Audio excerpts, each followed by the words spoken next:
Começa agora o Ponto de Pauta, o programa da Sedufisme.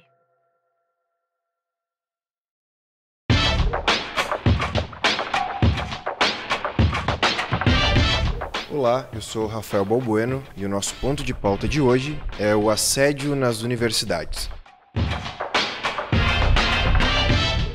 E para falar sobre esse tema, a nossa convidada é a professora de História do Instituto de Ciências Humanas da Universidade Federal de Pelotas, professora Rejane Barreto Jardim. Essa edição do Ponto de Pauta é um oferecimento da Quitanda com Mais, o espaço gastronômico que fica na rua Coronel Niederauer, número 913, aqui em Santa Maria. Na Quitanda, basta apresentar o cartão do sindicato e filiados à Sedufisme recebem descontos especiais. Para quem ainda não tem o cartão, é só acessar o site da Sedufisme e solicitar o seu. O endereço do site é sedufisme.org.br. Professora Rejane, seja bem-vinda e obrigado pela sua atenção e disponibilidade em falar conosco. Obrigada pelo convite, né? Para mim é sempre um prazer poder colaborar com temas que acabam tangenciando, né, a nossa trajetória de pesquisa, os nossos temas, né, que são tão caros às mulheres e alguns homens também, né? Então quero agradecer o espaço, porque esse tipo de espaço não nos é oferecido com muita frequência. Então, muito obrigada por estar aqui. Professora, exatamente aproveitando o espaço e o alcance que a gente pode ter, o assédio é uma questão, digamos, bastante invisível, às vezes, por muitas vezes. Então, eu queria justamente se a gente pudesse começar com uma questão que eu considero de utilidade pública. Uhum. É muito difícil as pessoas tipificarem um assédio quando sofrem, por vezes. Uhum. O que caracteriza exatamente um assédio no ambiente de trabalho? Ok. Bom, ele, como tu disseste, ele aparentemente, né, ele possui uma característica de invisibilidade social, né? Bom, ele é invisibilizado, talvez socialmente, uma das hipóteses explicativas para essa aparente, né, incapacidade de observarmos o problema, está, no meu entendimento, bastante relacionado com a naturalização, né, dos problemas que ocorrem naquilo que a gente chama nas relações sociais entre os sexos, né? O sexo masculino e o sexo feminino, desde sempre, em diferentes momentos da história, em diferentes lugares, em diferentes épocas, enfim, eles estabelecem entre si relações que nós hoje entendemos como relações sociais, né? Elas não acontecem fora da sociedade. Essas relações entre homens e mulheres, elas não acontecem fora da cultura, né? Então, elas estão acontecendo aí, e nós estamos imersos na cultura, na sociedade e na história. E muitas vezes, por estarmos imersos, né, nessas relações, que eu digo que são relações de poder, né, são relações de poder entre os sexos no ambiente, nos mais variados ambientes sociais, né? E, de toda maneira, essas relações de poder, elas são constantemente invisibilizadas, né, porque nós tendemos a observar certos fenômenos como naturais, é próprio das mulheres, né, serem, como eu diria, molestadas, né, não necessariamente somente no campo das relações sexuais, né, mas no dia a dia, nas relações mais básicas, mais cotidianas, né, nós vamos observar uma relação de poder, né, que subalterniza as mulheres, né, as mulheres e seus problemas, né, as mulheres e suas queixas são coisas delas, né, não são coisas nossas. Então, eu tenho dito por aí que nós precisamos discutir o assédio, né, o assédio de uma maneira geral, o assédio moral, né, e o assédio sexual. Nós precisamos jogar as luzes do conhecimento, né, as luzes da razão moderna sobre esse problema e entender esses problemas não como problemas apenas de mulheres, mas como um problema de todos nós, né? E como é que a gente pode, então, identificar, né, se eu estou dizendo que é invisibilizado porque é naturalizado, como é que, né, qual é a chave que a gente usa para poder observar isso, né? Bom, o assédio, hoje à noite nós vamos ter uma discussão aqui, né, um debate sobre isso, né? Ele tem várias tipificações, né? Nós temos o olhar do direito, o olhar da justiça, né, o olhar da saúde, né? E aqui eu estou falando para vocês do meu lugar de fala, que eu sou uma professora de história, né? Eu olho a partir desse ponto de vista histórico, né, para esse fenômeno, que é um fenômeno histórico, né? Ao longo dos tempos, ao longo da história, em diferentes momentos, as mulheres, né, estão numa relação de poder em que elas estão inferiorizadas, né? E o assédio ocorre quando há, né, uma relação de poder estabelecida entre o assediador, o sujeito que se torna agente, né, e aquele objeto, né, que é a mulher, que ali passivamente, né, está à disposição desse sujeito, que pode ser um chefe, né, pode ser um professor, pode ser um pai, né, enfim, pode ser um sujeito que em si, né, concentra e representa poder em relação a um outro sujeito, né, despossuído desse mesmo poder, né. E aí a gente vai encontrando aí um esforço, né, bastante importante de diferentes sociedades, diferentes. Por exemplo, assim, nós temos uma definição de assédio do Ministério do Trabalho português. Nós temos uma definição de assédio do Ministério do Trabalho da Espanha. Nós temos uma definição de assédio no campo das relações de trabalho, né? E no caso da universidade e dos sindicatos de docentes, enfim, nós temos que entender esses dois lugares, né? A universidade com as suas especificidades, e os sindicatos, representantes dos docentes, com as suas especificidades, como lugares de poder, né? São lugares que produzem, nas suas relações cotidianas, relações de poder. E nesses lugares também nós vamos observar, então, né, uma ação, muitas vezes, eu digo, entre aspas, agressiva, de alguns sujeitos, quase sempre homens, né? Homens que estão empoderados pelos cargos que ocupam, ou simplesmente por serem professores, né? Numa sala de aula onde todos são alunos, nós temos um sujeito que detém poder, que é o professor. E esse professor, muitas vezes, poderá, né, não ingenuamente, né, tomar uma postura agressiva em relação aos seus alunos, sejam eles homens ou mulheres, né? E aí nós poderemos vir a configurar isso como uma postura, né, que se caracteriza por assédio, ou moral, ou sexual, ou intelectual, né? Quando eu trabalho e meu nome não aparece, eu estou sendo assediada, né? Se eu sou bolsista de um determinado sujeito que produz conhecimento, né, e eu trabalho para esse sujeito, eu até escrevo para ele muitas vezes, eu pesquiso para ele, eu colaboro com a produção dele, e, no entanto, meu nome não aparece, e aí nós vamos ver configurado aí o assédio intelectual, por exemplo, né, que invisibiliza os sujeitos que participam daquela produção. Sim. Não é fácil, não é muito fácil identificar, né, mas é possível, já com algum acúmulo, né, em diferentes lugares de trabalho, já tipificar essas práticas. Não. Perfeito, professora. E pegando o gancho, justamente a minha segunda pergunta era a academia, a universidade, um espaço supostamente progressista de livre pensamento avançado. É grande a frequência e a intensidade dos assédios no ambiente acadêmico? Pois então, como eu disse, né, é preciso que a gente observe a universidade, né, como um lugar de mortais, né? Não é propriamente o panteão, né? A gente brinca muitas vezes que o panteão está reunido, né? E aí, ai meu Deus do céu, que estão os deuses pensando, tramando contra nós, né? Então a universidade não é um panteão, não é um lugar, não é o Olimpo, embora muitas vezes se comporte como, né? É um lugar marcado pela história. A universidade é uma estrutura de poder, né, que tem um marco, uma origem, inclusive, né? Nós conseguimos datar no tempo, né? Ela nasce lá na Idade Média, a Universidade Ocidental.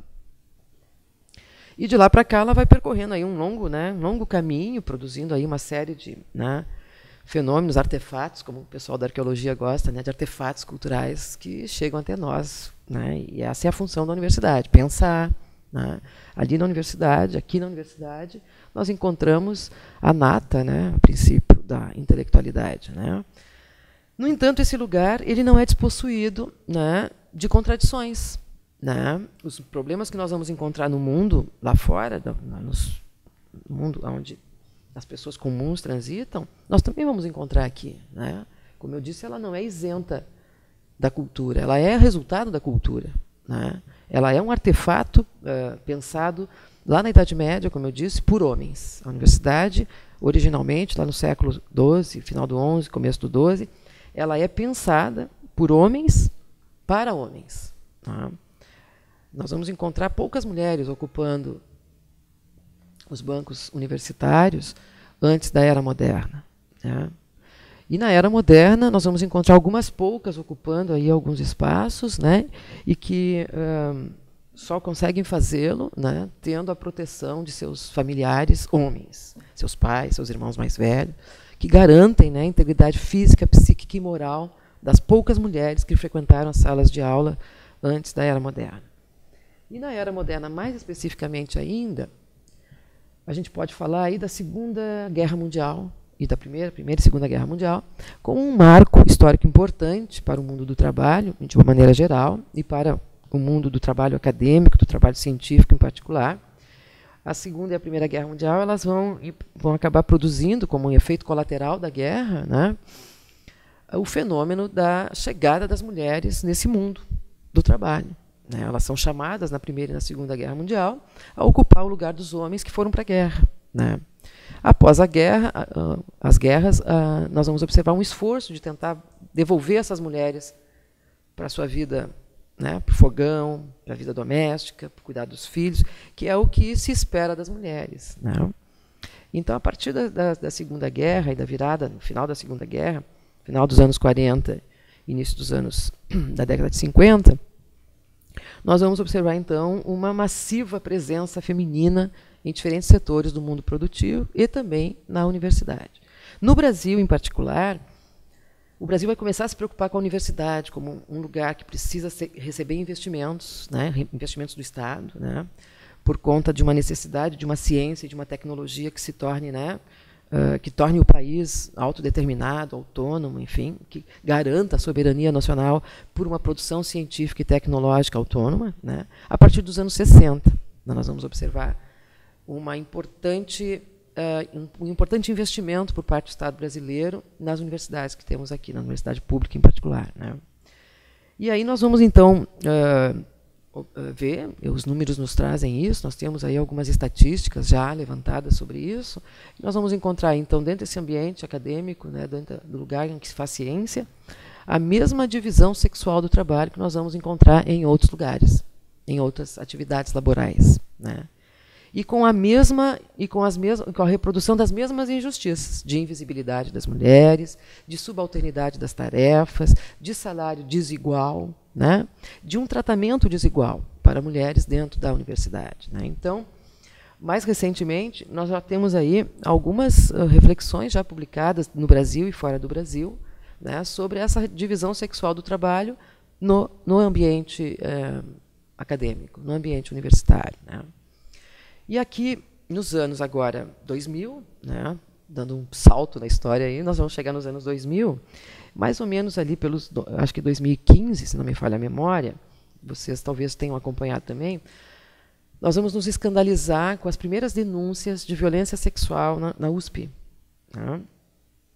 Ao mesmo tempo que essa notícia chega aí nas nossas vidas, também em 2015, se não me engano, acho que é em 2015, não tenho certeza, nós vamos observar lá nos Estados Unidos o mesmo fenômeno, materializado num filme documentário, que agora não vou me recordar o nome, e que denuncia, né, a violência sexual nos campos das universidades americanas. Né.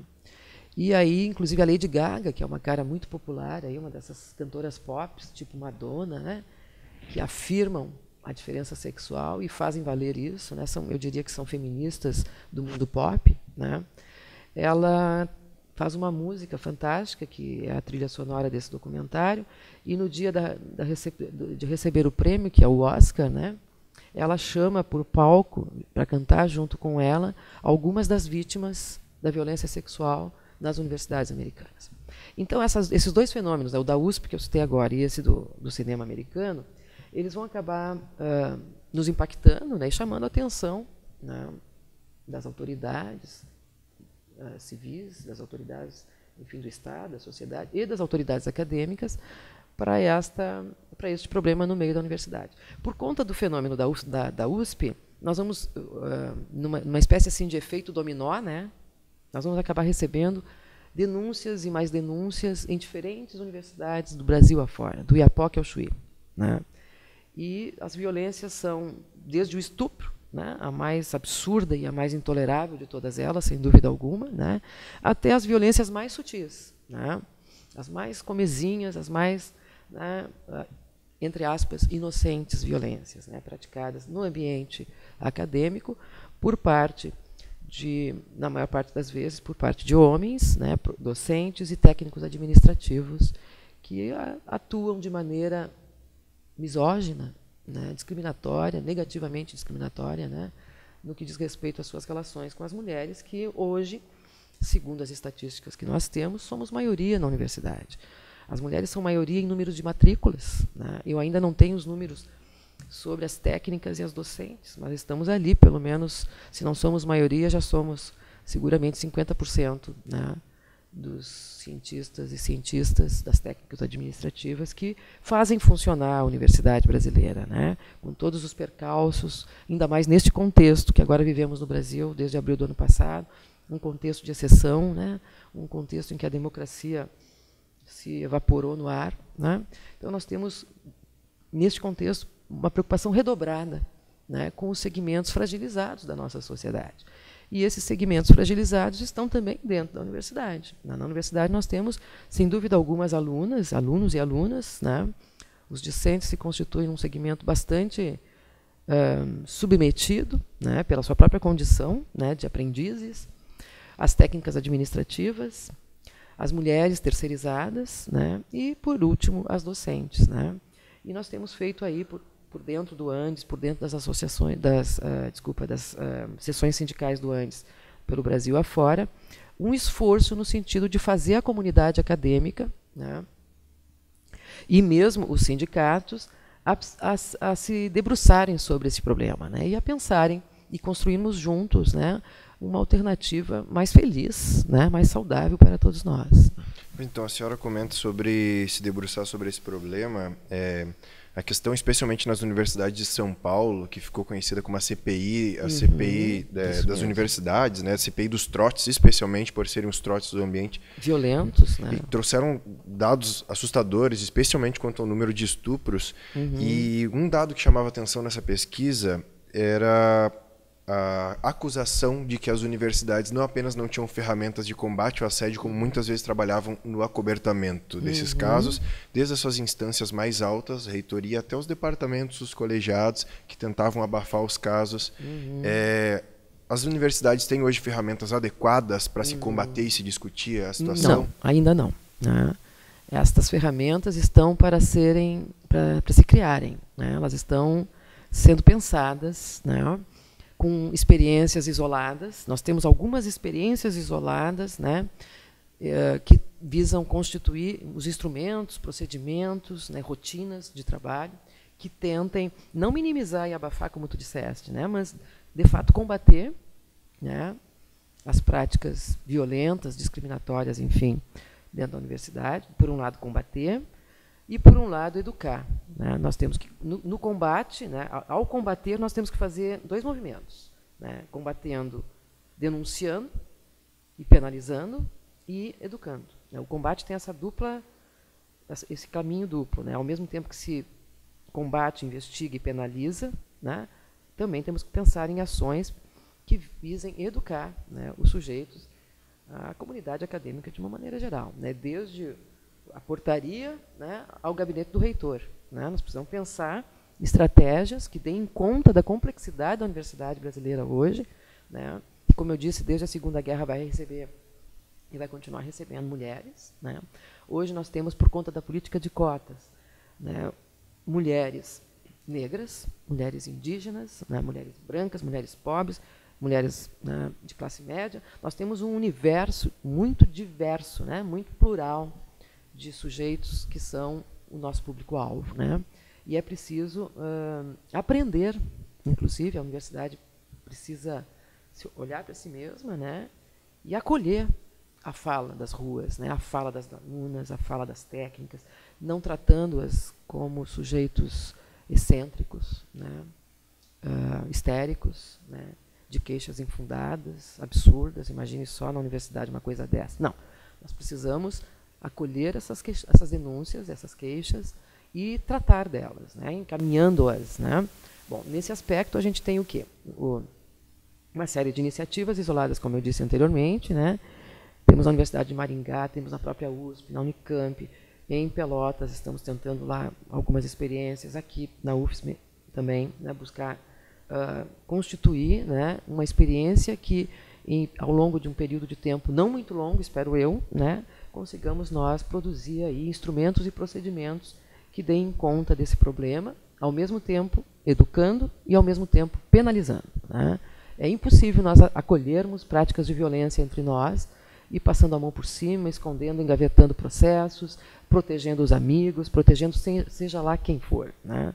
Agora mesmo, nós somos, agora há poucos dias atrás, numa cidade de Santa Catarina, tem um envolvimento aí de um jovem, né, filho das elites do Sul, né, proprietários da RBS, posso dizer, né, é um jovem que já se envolveu em estupro, né, e a sociedade e a justiça brasileira passaram a mão por cima. Afinal, ele é um rapaz de bem, de uma boa família. Não, isso a gente tem que entender e perdoar, né. Agora ele atropela e machuca violentamente pessoas porque estava dirigindo um carro violentamente e atropelou pessoas numa cidade lá em Santa Catarina. E aí se passa a mão por cima, né? A imprensa, a família, a sociedade, a justiça, o Estado, todos passam. E o que isso vai, ao longo de um tempo, produzir? Esses exemplos nocivos, né, danosos, né? Ao longo de um tempo, vamos ter o que entre nós? Monstros? E nós vamos esconder os monstros atrás das cortinas, dentro das gavetas. Eles pertencem a nós. A monstruosidade é humana, né? E nós precisamos tratar da monstruosidade como monstruosidades, né? De um lado, reeducando-os, e de outro lado, penalizando, né? Por exemplo, nós temos que pensar procedimentos, né, burocrático-administrativos que deem conta de alunos abusadores, assediadores, violentos, de professores abusadores, assediadores e violentos, de técnicos administrativos abusadores, assediadores e violentos, de terceirizados também, porque nós temos aí uma estratificação da violência, que ela vai acontecendo, né, de acordo com os diferentes sujeitos e as suas posições na estratificação social da universidade, né. Então, eu entendo que esses instrumentos, eles precisam nascer o mais rapidamente possível, né, de forma que deem conta das demandas que esta universidade tão diferente que nós temos hoje, né, é a universidade do século XX, nós estamos no século XXI. Entre o século XII e o século XXI, muita coisa já se passou. E eu acho que nós temos condições plenas, né, se bem provocados, bem intencionados, bem posicionados na estrutura da universidade, produzir instrumentos que deem conta, sim, né, de uma universidade para todos mesmo, né, para homens, para mulheres, para indígenas, para negros, de forma digna e respeitável, que é o que se deseja, né. A senhora é historiadora, definitivamente mais competente que eu para afirmar isso, mas a impressão que se fica é de que nós vivemos um momento ímpar na discussão da questão das opressões, do racismo, da homofobia. De fato, vivemos um momento ímpar. E, se sim, qual o balanço preliminar que se faz dessa discussão? Está sendo feita da maneira que os próprios movimentos consideram ideal? Não estamos conseguindo fazer de maneira ideal, né? Mas estamos fazendo. Por exemplo, eu estou vindo agora, eu estou muito impactada, né, positivamente impactada, com o Fazendo Gênero, o 11º Fazendo Gênero e o Mundo de Mulheres por Direitos, que ocorreu agora semana passada, de segunda a sexta-feira da semana passada, na cidade de Florianópolis, né. E é um evento internacional, que é seguramente um dos maiores, é o maior evento internacional de mulheres. O Fazendo Gênero e o Mundo de Mulheres junto reuniram em Santa Catarina na semana passada em torno de 10 mil mulheres, 8 mil apresentadoras de trabalhos acadêmicos, científicos, de pesquisas, né, que discutem justamente essa temática e outras tantas que dizem respeito ao mundo das mulheres, né. Então, apesar das condições difíceis que as mulheres encontram, planetariamente falando, né, o problema da violência contra a mulher, da discriminação contra as mulheres, discriminação negativa, né, contra as mulheres, não é um problema só do Brasil, infelizmente, né. A gente poderia dizer, é um problema só nosso, a gente sair daqui, nós vamos ser felizes ali na Argentina, ou ali nos Estados Unidos, ou lá em Paris. Não. Este problema, infelizmente, né, é um problema que afeta as mulheres em todas as partes do mundo, né? Em alguns lugares mais, em outros lugares menos. Em alguns países nós já avançamos muito, em outros ainda há muito o que fazer. No Brasil é um desses em que há muito o que se fazer. Ainda mais nesse contexto, eu volto a afirmar o contexto, a conjuntura política que nós vivemos, né? Que afirma um regresso absurdo, né, nas nossas conquistas sociais. Aí. Estamos voltando aos anos 20, aos anos 10, né, nas relações de trabalho. E no que diz respeito às mulheres, né, o enaltecimento da recatada e do lar, que é representada na figura da primeira-dama do ilegítimo que tem governado o Brasil agora. Então, no Brasil e no mundo, né, há muito ainda o que se fazer no que diz respeito aos direitos das mulheres. Há muito o que se fazer no sentido de ver as mulheres como sujeitos de direitos, né, como sujeitos detentores de direitos e de direitos que precisariam ser repensados no sentido de proteger essas mulheres, né, porque nós somos vítimas de diferentes formas, em diferentes lugares do planeta, né, e é preciso, então, uma virada, né, uma virada que dê às mulheres, que resgate as mulheres da condição indigna em que estão submetidas por aí afora, né? Então, eu diria que, apesar das condições materiais, né, serem adversas, que, apesar das relações violentas, né, que são estabelecidas pelo mundo afora, nós percorremos um longo e largo caminho. E tem se dito por aí, né, nas falas dos palanques, no Brasil, na Europa, nos Estados Unidos. Nos Estados Unidos, após a eleição de Donald Trump, a Angela Davis, que é um ícone do movimento de mulheres negras americanos e mundialmente famosa, ela chama uma caminhada de mulheres, né, para combater o governo que propõe também um recuo terrível, né, naquele país. E ela consegue, junto com outras tantas mulheres, obviamente, não sozinha, obviamente, né, em rede, numa rede de mulheres planetária, ela consegue mobilizar milhares de mulheres nos Estados Unidos e no mundo. Isso lá em janeiro, né? Agora, há pouco tempo atrás. Agora, ali em Florianópolis, como eu disse a vocês, nós fizemos uma caminhada pelo centro de Florianópolis que envolveu mais de 10 mil mulheres, numa marcha de mulheres por direitos, né? Pela defesa dos direitos, por nenhum direito a menos para as mulheres de uma maneira geral e a sociedade, né? Também se aproveita das conquistas que as mulheres alcançam, né? Se hoje, por exemplo, nós temos, né, protegidos por lei, o direito à creche, agradeçam as mulheres, porque vocês, homens, também têm direito à creche, né? E essa é uma bandeira que as mulheres levantam, né, historicamente, né? Se hoje nós temos uma licença maternidade que se preocupa com a criança, é bom que se diga que a licença maternidade não visa apenas, né, a mulher, ela visa a criança, que é um ser especial, que precisa ter a presença da mãe e do pai ali, pelo menos nos seus primeiros meses de vida, né? Se nós temos hoje uma licença maternidade que atende minimamente às necessidades de uma criança recém-nascida, agradeço ao movimento de mulheres, né, que foi esse movimento de mulheres que garantiu isso lá na Constituição. Uma Constituição brasileira que hoje, infelizmente, como outras garantias e outras conquistas nossas do passado, estão sendo negligenciadas, né? Mas eu diria que as mulheres, apesar dos pesares, né, elas têm feito uma excelente caminhada e, sem dúvida alguma, é uma expectativa que eu tenho como mulher, como feminista e como historiadora, uma transformação radical das relações sociais, e ela será, sem dúvida alguma, liderada por mulheres negras, indígenas, brancas, dos 4 cantos do planeta. Perfeito. Professora, encerrando, nós iniciamos a nossa conversa com uma questão de utilidade pública, sobre tipificar assédios, e para encerrar, inclusive agora a gente está vivendo esse período de início de semestre, muitos calouros e caloras entrando na universidade. A senhora comentou que as universidades não têm ainda ferramentas ideais, mas quais são os passos para quem é vítima de assédio? O que se deve fazer? Em primeiro lugar, eu diria para uma virtual vítima, né, que ela não se sinta sozinha, em primeiro lugar. Ela não é culpada de nada. A tendência da nossa sociedade é criminalizar a vítima. A vítima